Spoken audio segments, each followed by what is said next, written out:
তুই ব্যবসা করতে পারবি? ব্যবসা তো সবার জন্য না, ব্যবসা তো চাকরিজীবীরা সহজে করতে পারে না।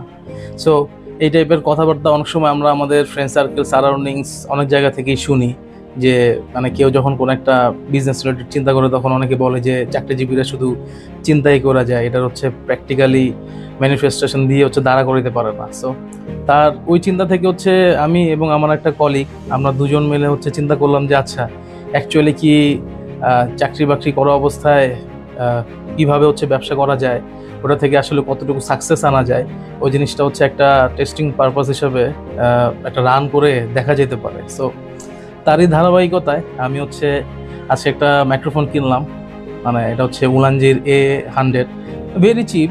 তারপরে স্টিল টেস্টিং পারপাস হচ্ছে দেখি যে এটা দিয়ে আসলে কতটুকু কি অ্যাচিভ করা যায়। আর আমার কলিগ হচ্ছে যেহেতু তার মানে অনেক বেশি ইচ্ছা হচ্ছে বিজনেস করে কোনো সফলতার দিকে যাওয়া, অ্যান্ড ওই পারপাসে হয়তো তার একটা ভালো ডিভাইস লাগবে। সো এই জন্য সে S26 আলট্রা কিনছে। সো দেখি এই এই জার্নিতে হচ্ছে আমরা আমাদের এন্ডিং কই যায়। সো এটাকে একটা জাস্ট মেমোরিজ হিসাবে স্মৃতির পাতায় অ্যাড করার জন্য হচ্ছে এই এই ভিডিওটা করলাম। আর আমার যারা শুভাকাঙ্ক্ষী আছে তাদের কাছে হচ্ছে খুব শীঘ্রই কি বিজনেস করব না করব এটা এক্সপোজ করব। আশা করি এই শুভাকাঙ্ক্ষীরা আমাদের জন্য, স্পেসিফিক্যালি আমার জন্য হচ্ছে অনেক দোয়া এবং ভালোবাসা দিবেন। আসসালামু আলাইকুম।